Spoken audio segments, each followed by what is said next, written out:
नमस्कार दोस्तों, आपका इस वीडियो में स्वागत है। जैसा कि आप लोग जानते हैं कि हम लोग यूपी पीसीएस और आरएआरएस से रिलेटेड टेस्ट सीरीज चाल कर रहे हैं और यह टेस्ट सीरीज जो जियोग्राफी से रिलेटेड है और इस टेस्ट सीरीज में आने वाले यूपी पीसीएस और आरएआरएस एग्जाम के लिए अत्यंत इंपॉर्टेंट क्वेश्चन दिए गए हैं। तो चलिए टाइम को बिना वेस्ट किए आगे बढ़ते हैं और आप लोगों से एक विनम्र निवेदन है कि आप लोग चैनल को सब्सक्राइब कर लें, वीडियो को लाइक करें, शेयर करें और कमेंट करें और इस वीडियो के पीडीएफ के लिए टेलीग्राम या व्हाट्सएप ग्रुप को ज्वाइन कर लें, जो कि लिंक डिस्क्रिप्शन में दे दिया गया है। तो चलिए स्टार्ट करते हैं। पहला क्वेश्चन आपकी स्क्रीन पे है। भारत के अक्षांशीय और देशांतरी विस्तार के संदर्भ में निम्नलिखित में से कौन सा कथन सही है?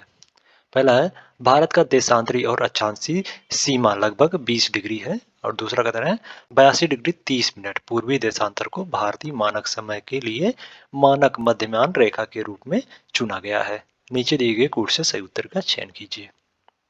संपूर्ण भारत का अक्षांशीय विस्तार जो है वो 6 डिग्री 45 मिनट उत्तरी अक्षांश से 37 डिग्री 6 मिनट उत्तरी अक्षांश के मध्य है।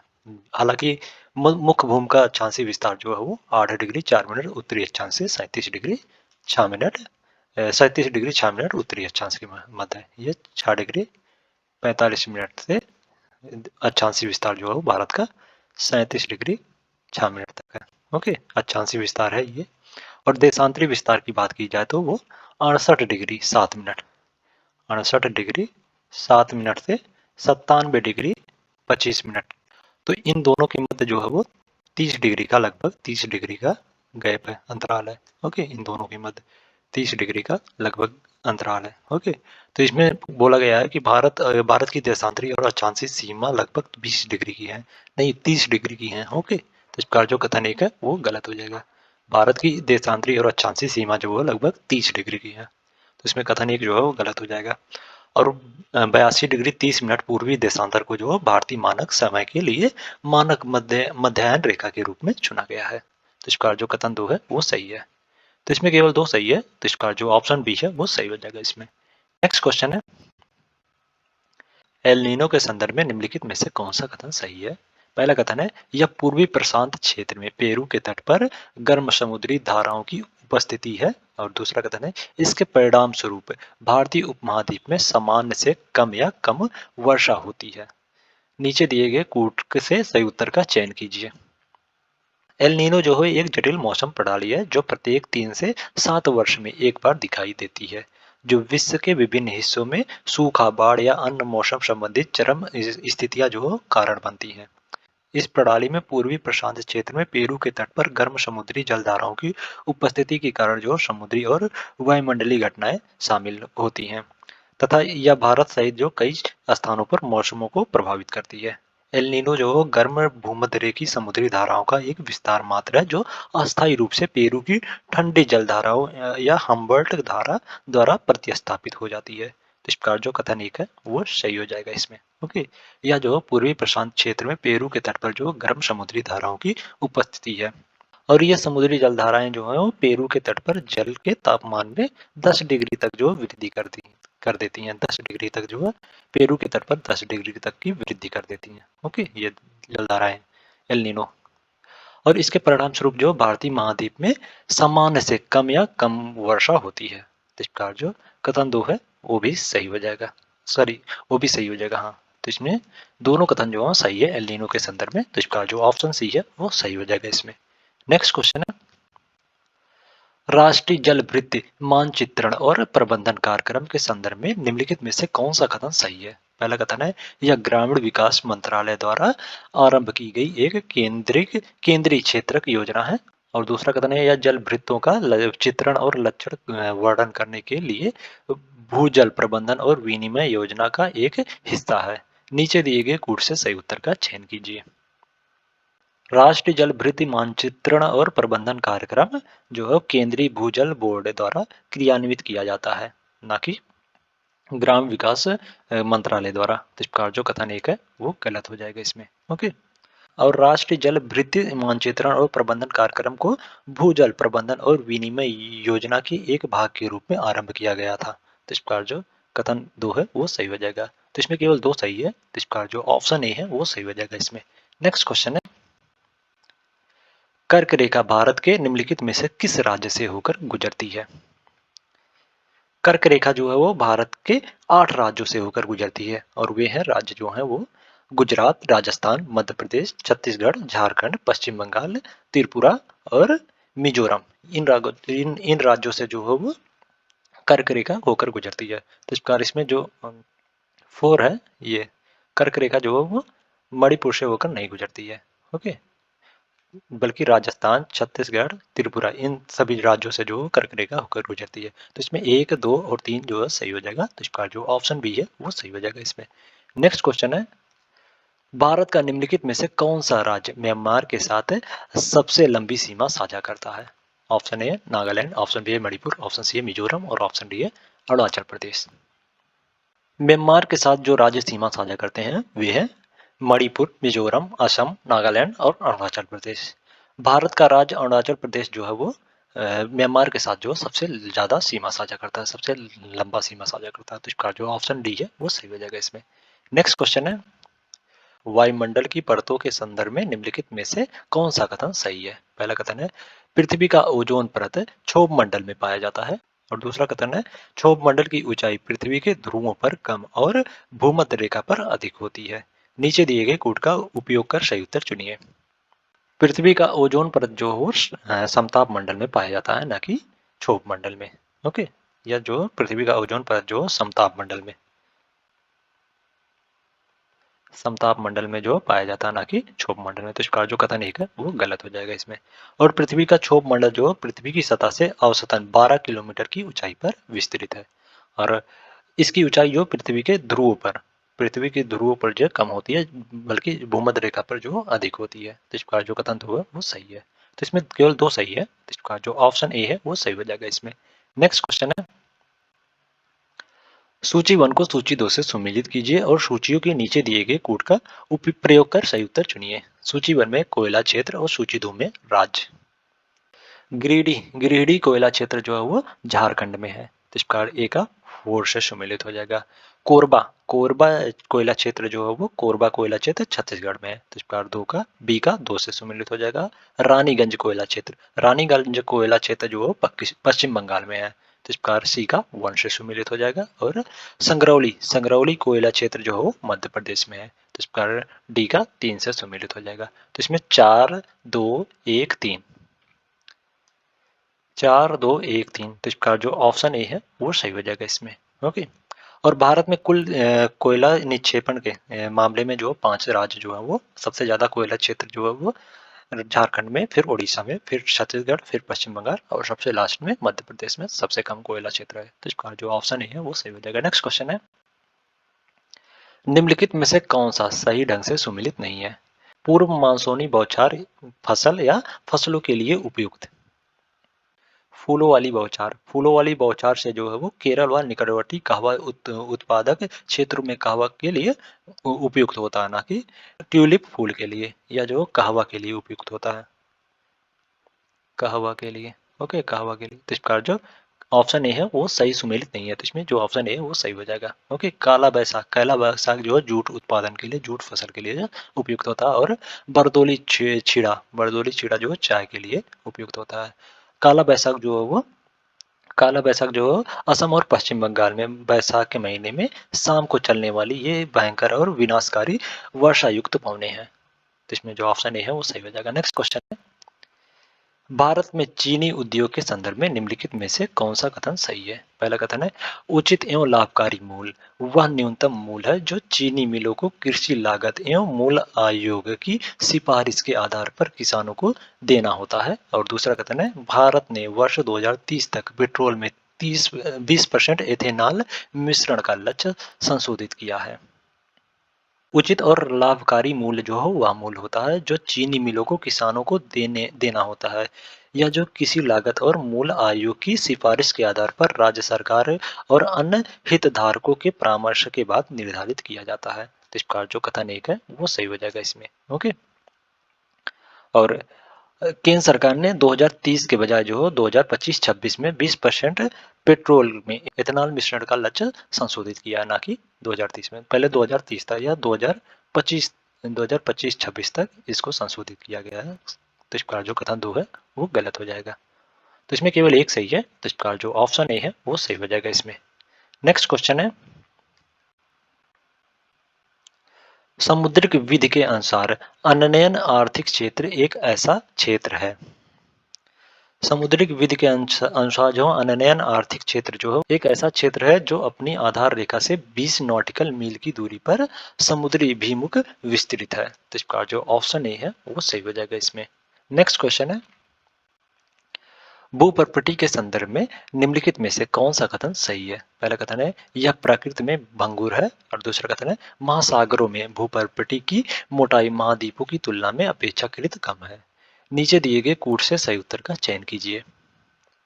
भूप्रकृति या जो पृथ्वी का सबसे बाह्य ठोस हिस्सा है, और या जो प्रकृति में भंगुर होता है, तो इसका जो कथन एक है वो सही हो जाएगा इसमें। ओके। और महासागरों में भूप्रकृति की मोटाई जो महाद्वीपों की तुलना में अपेक्षाकृत कम होती है, तो इसका जो कथन दो है वो भी सही हो जाएगा इसमें। तो इसमें दोनों कथन जो है भूप्रकृति के संदर्भ में सही है, तो इसका जो ऑप्शन डी है वो सही हो जाएगा इसमें।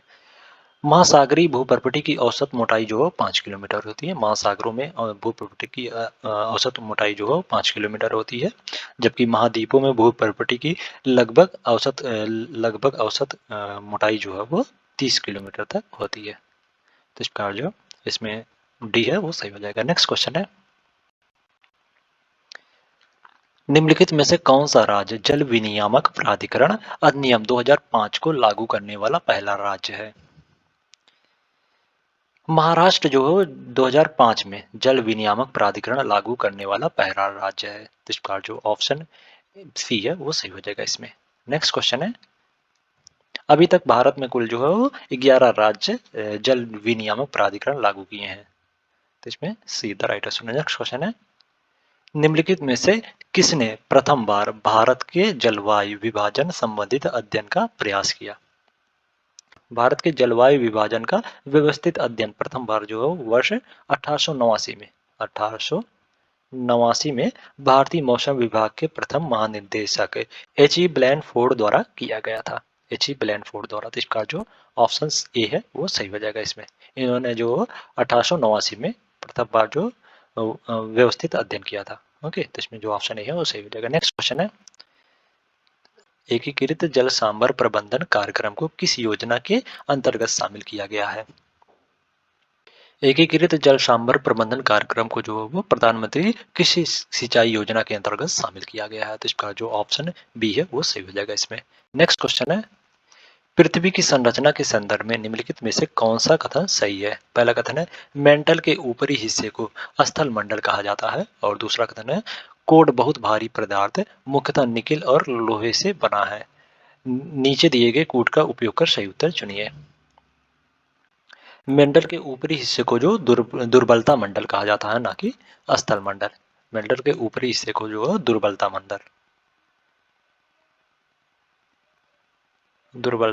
मंडल कहा जाता है। ओके, तो इसका जो कथन एक है वो गलत हो जाएगा। और कोड जो है बहुत भारी पदार्थों जैसे मुख्यतः निकेल और लोहे से बना होता है, तो इसका जो कथन दो है वो सही हो जाएगा। तो इसमें केवल दो सही है, तो इसका जो ऑप्शन बी है वो सही हो जाएगा इसमें। नेक्स्ट क्वेश्चन है, पृथ्वी पर सबसे अधिक विस्फोटक ज्वालामुखी है। पृथ्वी पर सबसे अधिक विस्फोटक ज्वालामुखी जो है वो ज्वालामुखी कुंड है, तो इसका जो ऑप्शन सी है वो सही हो जाएगा। नेक्स्ट क्वेश्चन है, सीसी कार्ल्डर के अनुसार भारत में कितनी वनस्पति क्षेत्र है। सीसी कार्ल्डर के अनुसार जो भारत में कुल 8 वनस्पति क्षेत्र है, तो इसका जो ऑप्शन सी है वो सही हो जाएगा इसमें। नेक्स्ट क्वेश्चन है, निम्नलिखित में से कौन सा देश भारत के साथ सबसे छोटी सीमा साझा करता है। भारतीय भूभाग की सीमा की लंबाई जो है वो 15,106.7 किलोमीटर है। ओके, कहीं कहीं ये दिया गया 15,200 किलोमीटर इसकी सीमा है, स्थल रेखा की सीमा, स्थल की सीमा भारत की। ओके, वहीं तट की रेखा की सीमा की बात की जाए तो वो 7,516 किलोमीटर है, संपूर्ण तट रेखा की सीमा की बात की जाए। ओके, सबसे ज़्यादा सीमा जो हो बांग्लादेश के साथ भारत लगाता है। बांग्लादेश के साथ जो सबसे ज़्यादा सीमा बनाता है वो 4,096 किलोमीटर की सीमा बनाता है। फिर चीन के साथ जो है वो 3,488 किलोमीटर की सीमा बनाता है, और पाकिस्तान के साथ जो है वो 3,323 किलोमीटर की सीमा साझा करता है पाकिस्तान के साथ। नेपाल के साथ जो सीमा साझा करता है कितना, वो 1,751 किलोमीटर की सीमा साझा करता है। भूटान के साथ जो है वो, भूटान के साथ 699 किलोमीटर की सीमा साझा करता है। और अफगानिस्तान के साथ जो है भारत 106 किलोमीटर की सीमा साझा करता है। और म्यांमार के साथ जो है 1600 1643 किलोमीटर की सीमा साझा करता है। तो इसमें सबसे कम सीमा साझा जो है भारत जो है अफगानिस्तान के साथ करता है। तो इसका जो ऑप्शन सी है वो सही हो जाएगा इसमें। नेक्स्ट क्वेश्चन है, पश्चिमी घाट में उद्गमित होने वाली नदियां उदाहरण है। पश्चिमी घाट में उद्गमित होने वाली नदियां जो समानांतर अपवाह प्रणाली का उदाहरण है। तो इसका जो ऑप्शन बी है वो सही हो जाएगा इसमें। नेक्स्ट क्वेश्चन है, आर्थिक सर्वेक्षण 2023-24 के अनुसार निम्नलिखित में से कौन सा राज्य भारत में मूंगफली का सबसे बड़ा उत्पादक है। आर्थिक सर्वेक्षण 2022-23 के अनुसार जो है वो भारत भारत का गुजरात राज्य जो है वो सबसे बड़ा मूंगफली का उत्पादक है। तो इसका जो ऑप्शन ए है वो सही हो जाएगा इसमें। ओके, उसके बाद राजस्थान का नाम आता है। दूसरे नंबर पे जो है मूंगफली उत्पादन में राजस्थान है। तीसरे नंबर पे मध्य प्रदेश है। ओके, या तीसरे नंबर पे है। तो इसका जो ऑप्शन है वो सही हो जाएगा। नेक्स्ट क्वेश्चन है, निम्नलिखित में से कौन भारत का प्राकृतिक पततन नहीं है।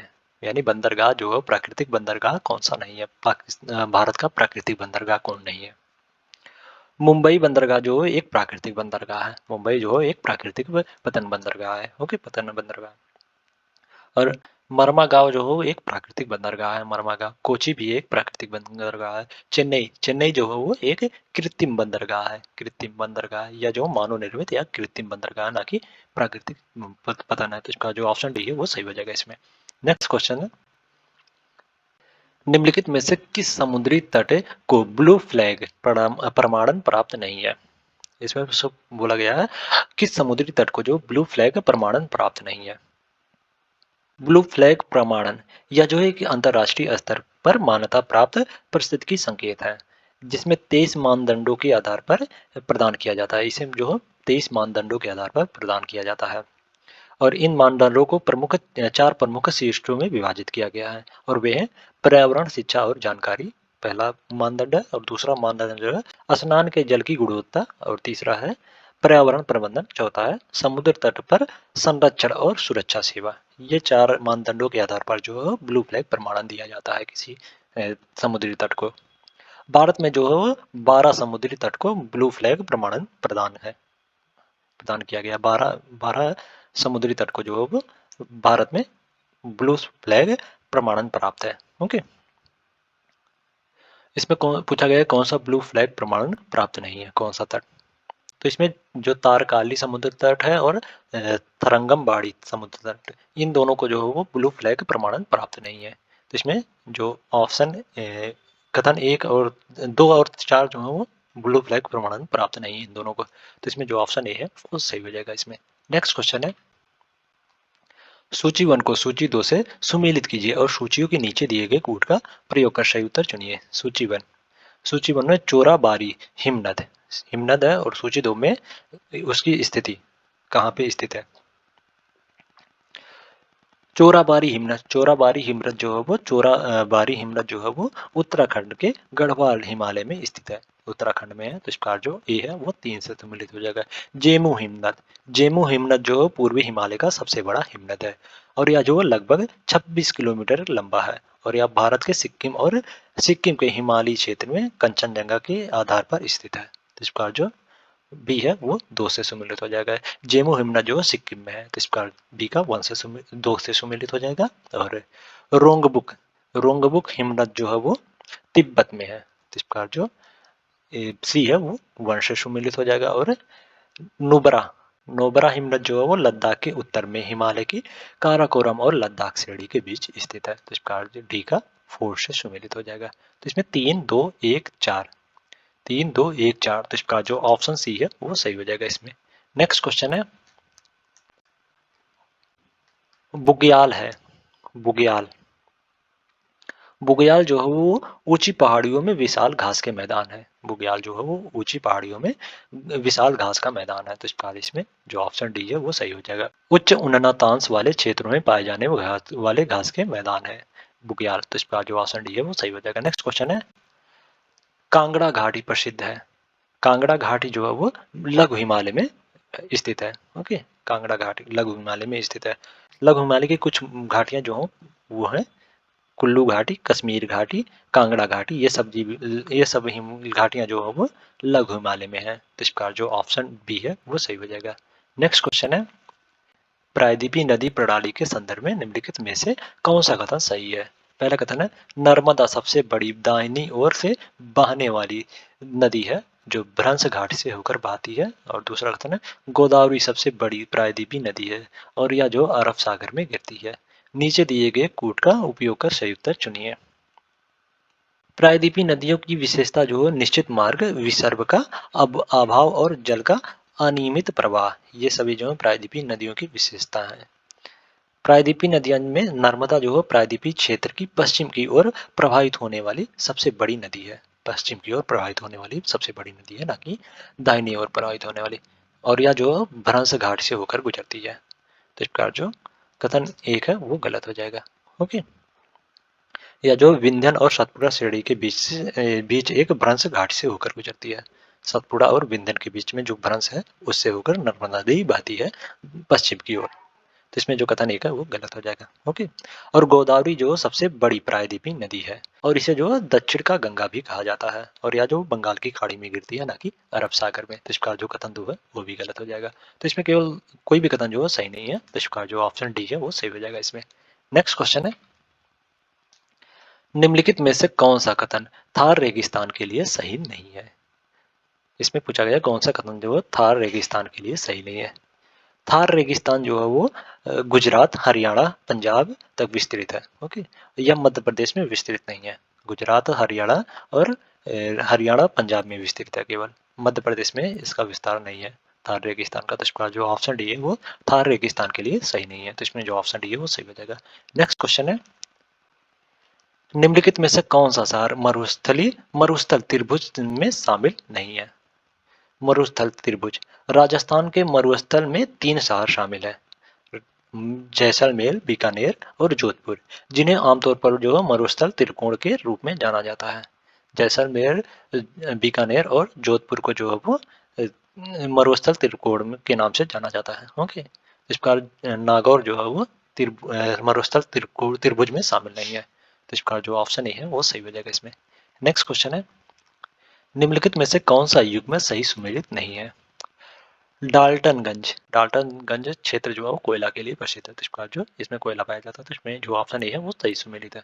ओके, मयूरगंज, मयूरगंज क्षेत्र में जो है लोहा, तांबा और निकिल के लिए प्रसिद्ध है, ना कि जस्ता के लिए। तो इसका जो ऑप्शन बी है वो सही सुमेलित नहीं है। तो इसमें B is the right answer हो जाएगा।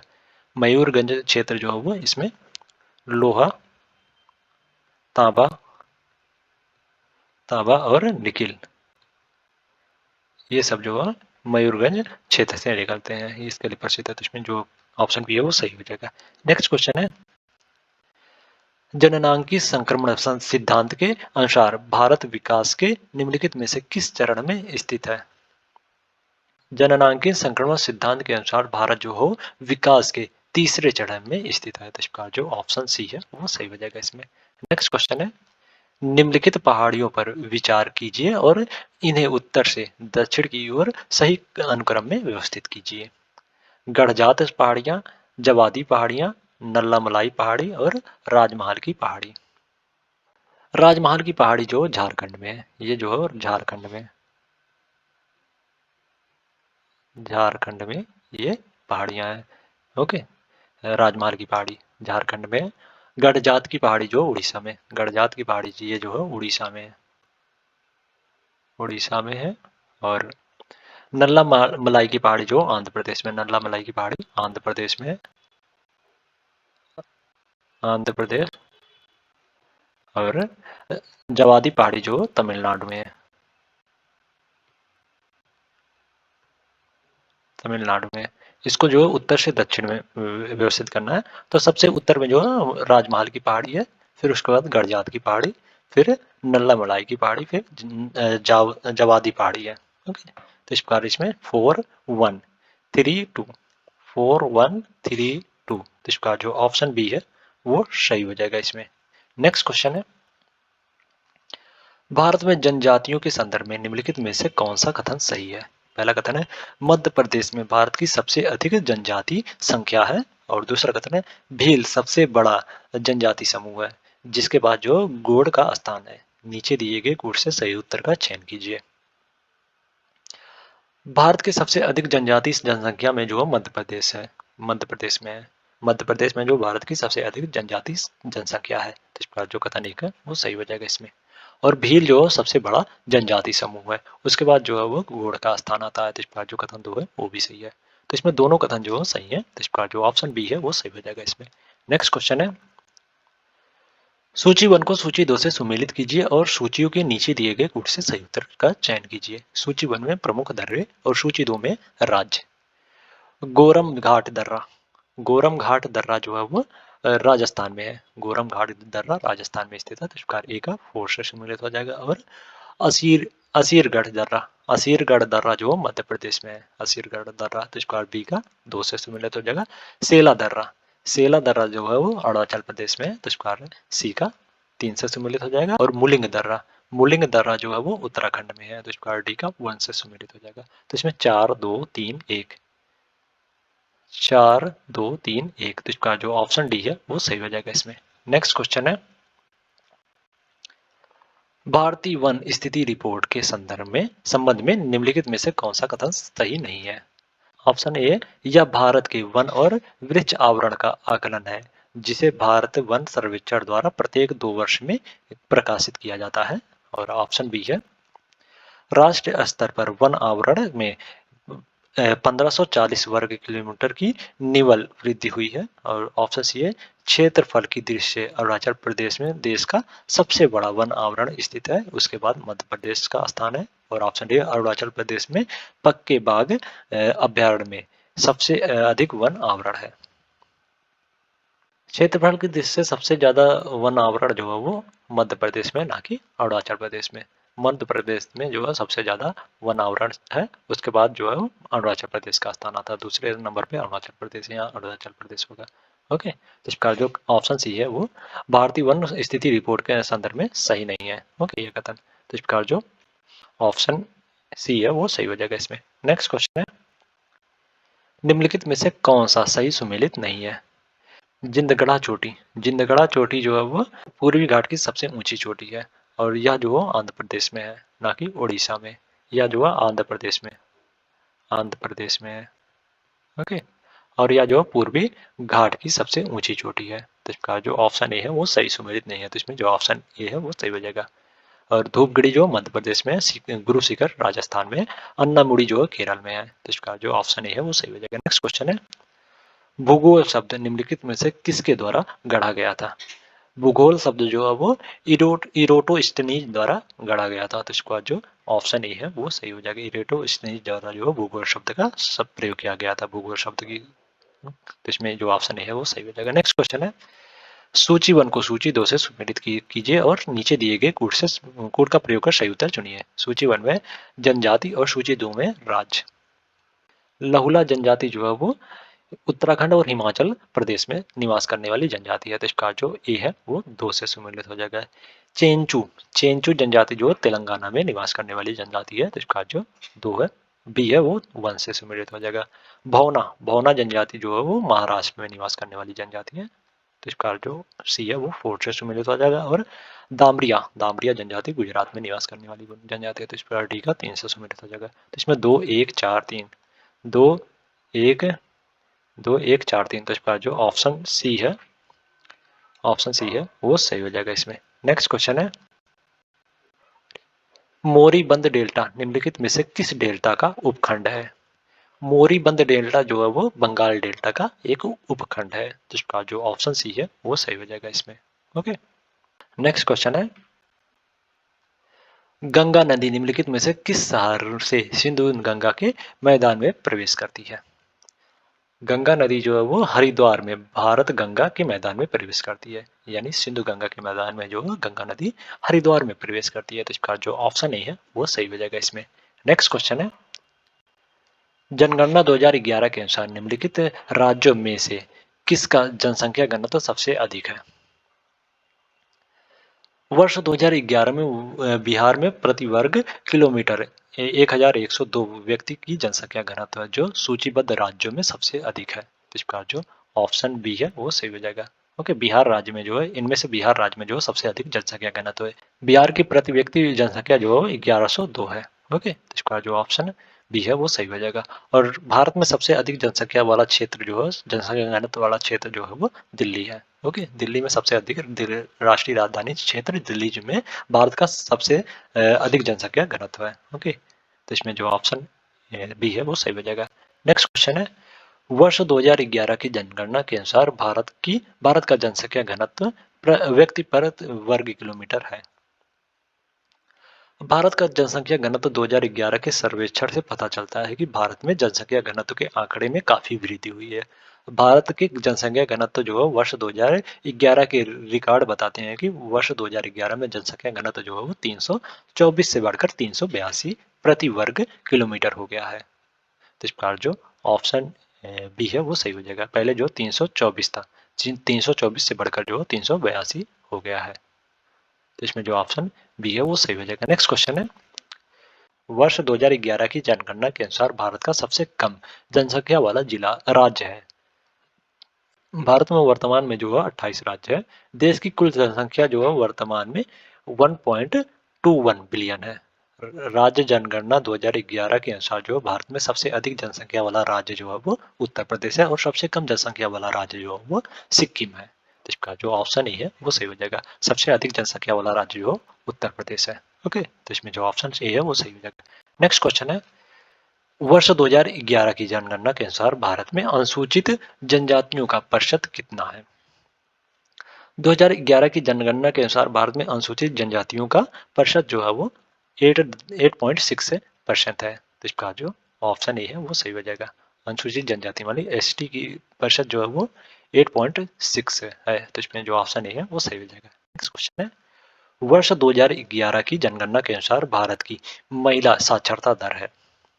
वर्ष 2011 की जनगणना के अनुसार भारत की महिला साक्षरता दर जो है वो 65.46% है। 65.46%। तो इसका जो ऑप्शन डी है वो सही हो जाएगा इसमें। नेक्स्ट क्वेश्चन है, जनगणना 2011 के दौरान भारत में रजिस्ट्रार जनरल एवं जनगणना आयुक्त कौन थे? जनगणना 2011 के दौरान जो है भारत के रजिस्ट्रार जनरल या जनरल आयुक्त जो थे वो सीएम चंद्रमौली थे। तो इसका जो ऑप्शन ए है वो सही हो जाएगा इसमें। नेक्स्ट क्वेश्चन है, करेवा संरचना के संबंध में निम्नलिखित में से कौन सा कथन सत्य नहीं है? करेवा संरचना का निर्माण जो है वो प्लिस्टोसीन काल में हुआ था, प्लिस्टोसीन युग में, ना कि सिनोजोइक युग में। ये जो है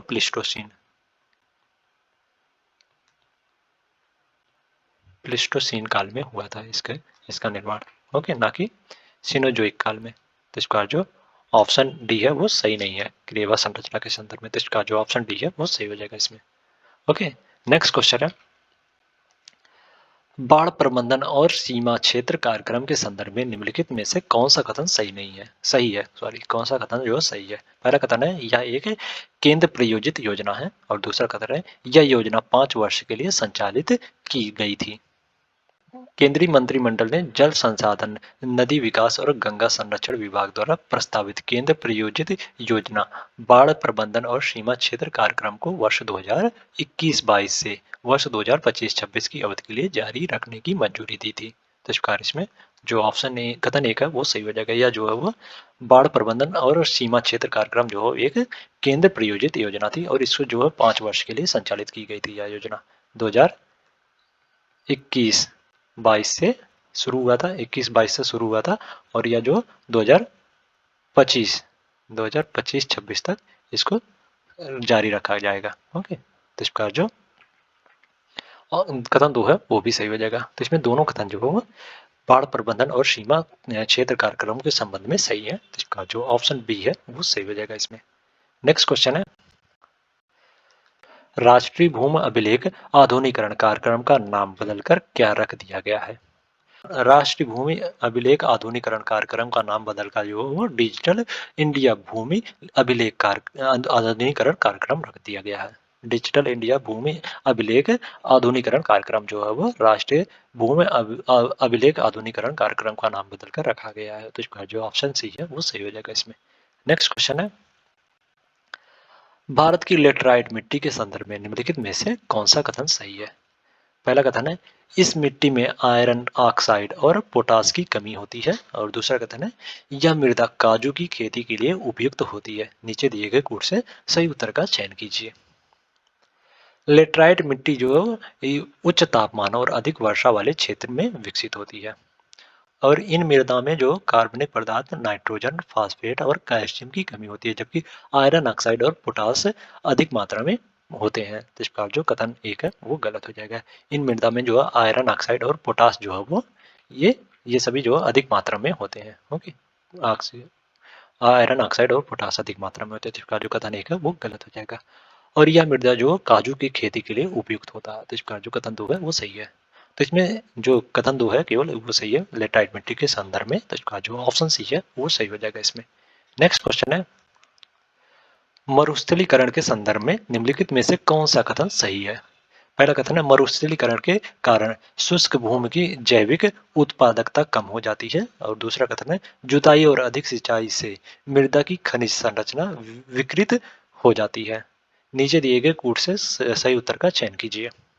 मरुस्थलीकरण जो वह प्रक्रिया है जिसके द्वारा जो प्राकृतिक या मानव निर्मित कारकों के कारण शुष्क भूमि की जैविक उत्पादकता कम हो जाती है।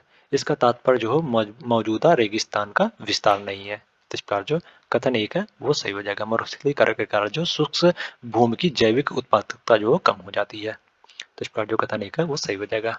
और अत्यधिक जुताई और यूं सिंचाई से मृदा की खनिज संरचना जो विकृत हो जाती है। तो इस प्रकार जो कथन दो है वो भी सही हो जाएगा। तो इसमें दोनों कथन जो है मरुस्थलीकरण के संदर्भ में सही है। तो इस प्रकार जो ऑप्शन बी है वो सही हो जाएगा इसमें। नेक्स्ट क्वेश्चन है, निम्नलिखित में से किस कार्यक्रम को हरियाली दिशा निर्देश के रूप में भी जाना जाता है? एकीकृत जल सांभर प्रबंधन कार्यक्रम, इसकी शुरुआत जो है वर्ष 1989 से 90 के मध्य में हुआ था। 1989 से 90 के बीच जो है वो एकीकृत जल सांभर प्रबंधन कार्यक्रम का शुरुआत हुआ था। इसका उद्देश्य जो था वो ग्रामीण रोजगार में सृजन के साथ साथ क्षीण हो रहे प्राकृतिक संसाधनों का दोहन, संरक्षण एवं विकास करके परिस्थितिकी संतुलन को बहाल करना था।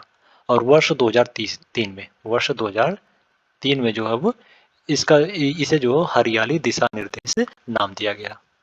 हरियाली दिशा निर्देश नाम दिया गया। तो इसका जो ऑप्शन ए है वो सही हो जाएगा। एकीकृत जल सांभर प्रबंधन कार्यक्रम की शुरुआत जो है 1989 से 90 के बीच में हुआ था।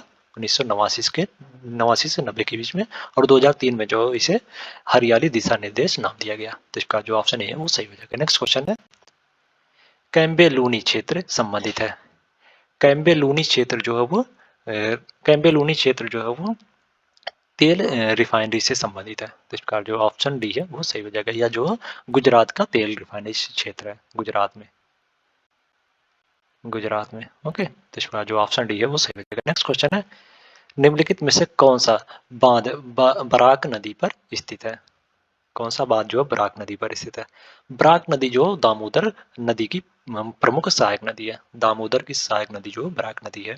ओके, और मैथन बांध और तिलैया बांध जो बराक नदी पर स्थित है। मैथन बांध और तिलैया जो है ये दोनों जो बांध है वो बराक नदी पर स्थित है। बराक नदी पर। ओके, और कोनार बांध जो कोनार नदी पर स्थित है। कोनार नदी पर। और पेचेंत हिल बांध जो है ये दामोदर नदी पर स्थित है।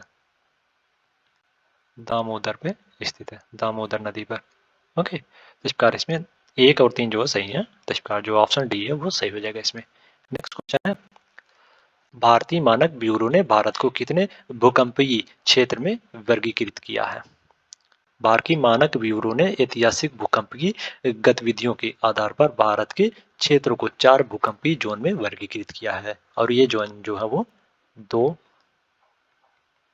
3, 4 और 5 ये जोन है। ओके, तो इस प्रकार इसमें जो ऑप्शन बी है वो सही हो जाएगा। ओके, भूकंपीय क्षेत्र को जो भारतीय मानक ब्यूरो ने चार भागों में वर्गीकृत किया गया, चार क्षेत्रों में। तो इसमें जो ऑप्शन बी है वो सही हो जाएगा। नेक्स्ट क्वेश्चन है, दक्षिण पश्चिम मानसून के निर्माण में निम्नलिखित में से कौन सा कारक योगदान देता है?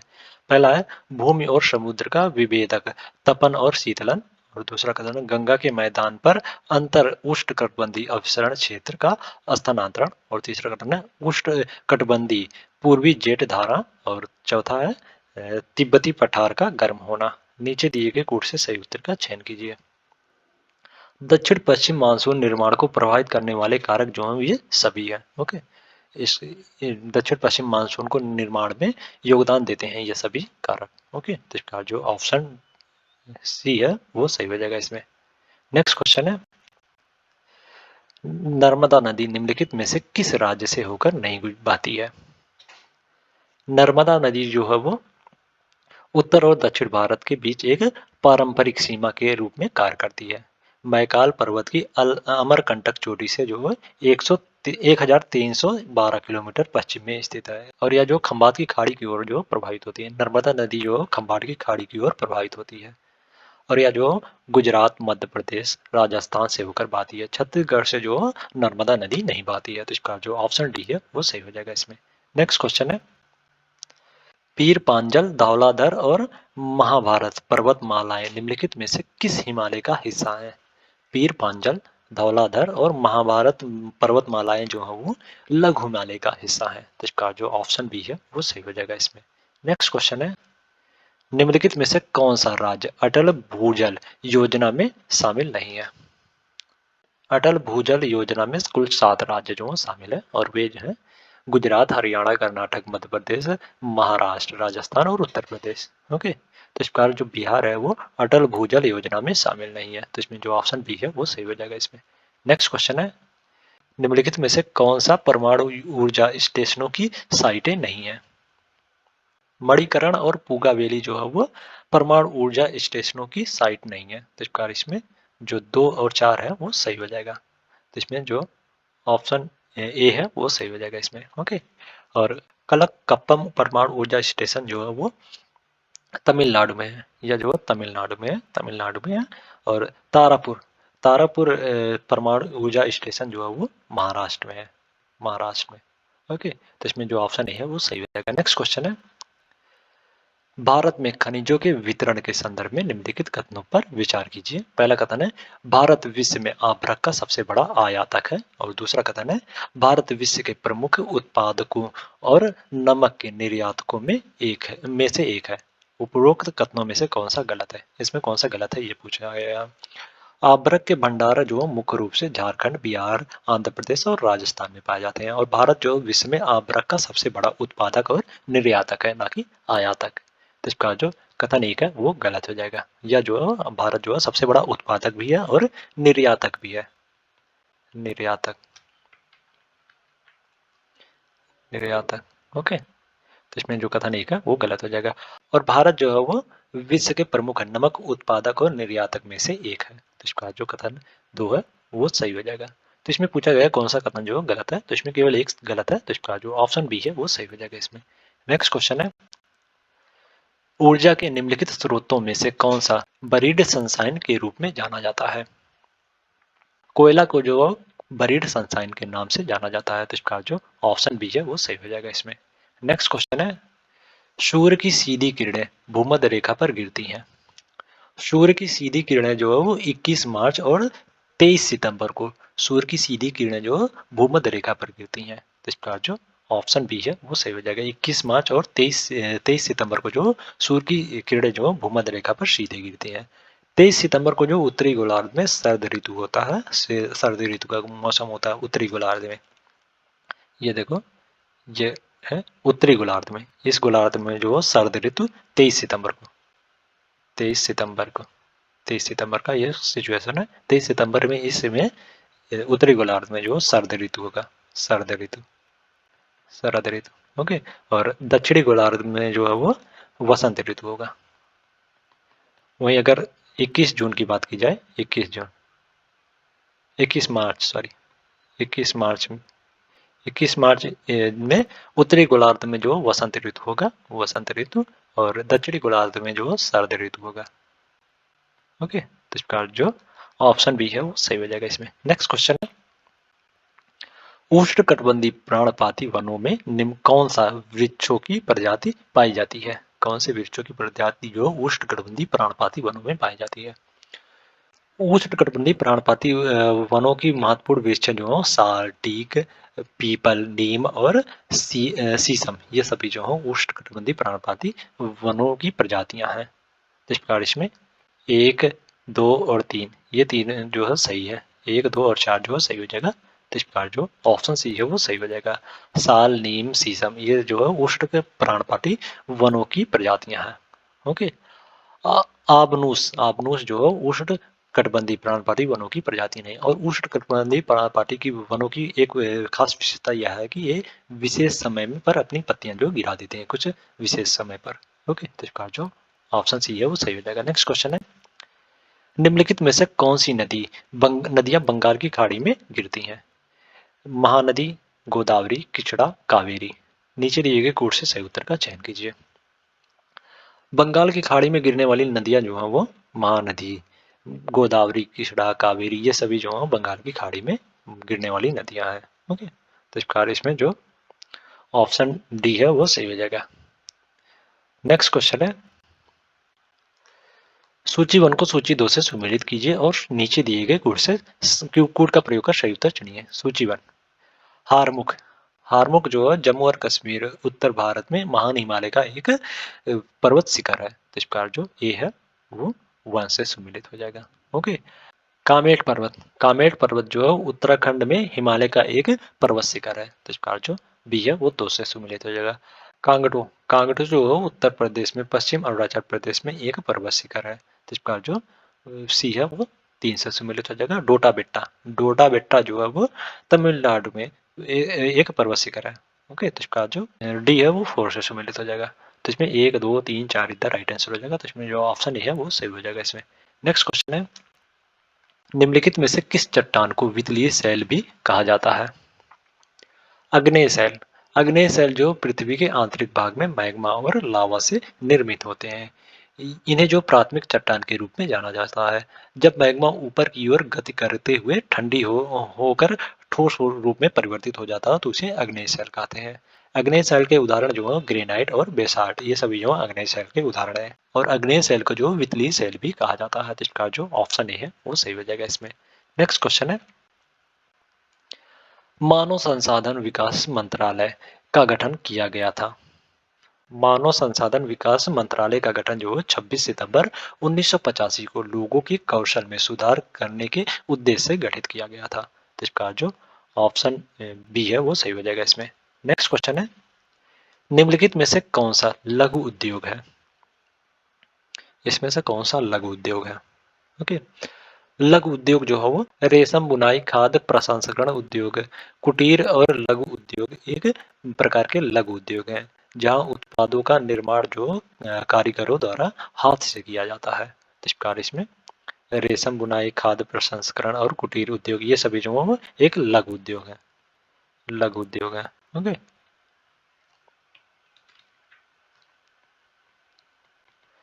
उद्योग है। तो इस प्रकार इसमें 1, 2, 3 जो सही हो जाएगा। तो इसमें जो ऑप्शन सी है वो सही हो जाएगा।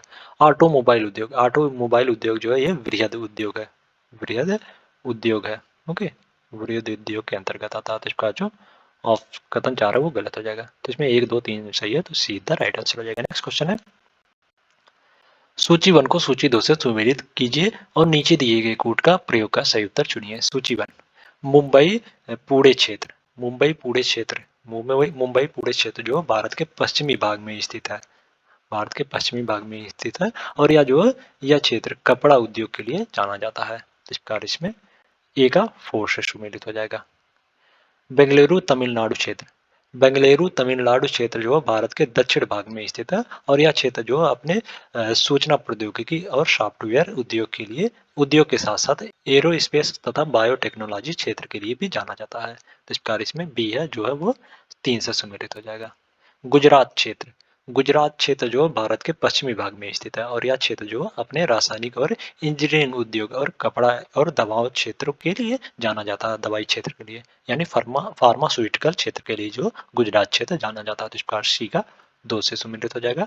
और छोटा नागपुर क्षेत्र, छोटा नागपुर क्षेत्र जो भारत के पूर्वी भाग में स्थित है और यह क्षेत्र जो कोयला और लौह अयस्क उद्योग के साथ साथ इंजीनियरिंग तथा मशीनरी उद्योग के लिए भी जाना जाता है। तो इस प्रकार इसमें जो डी है वो 1 से सम्मिलित हो जाएगा। तो इसमें 4 3 2 1, 4 3 2 1, तो इसका जो ऑप्शन बी है वो सही हो जाएगा इसमें। नेक्स्ट क्वेश्चन है,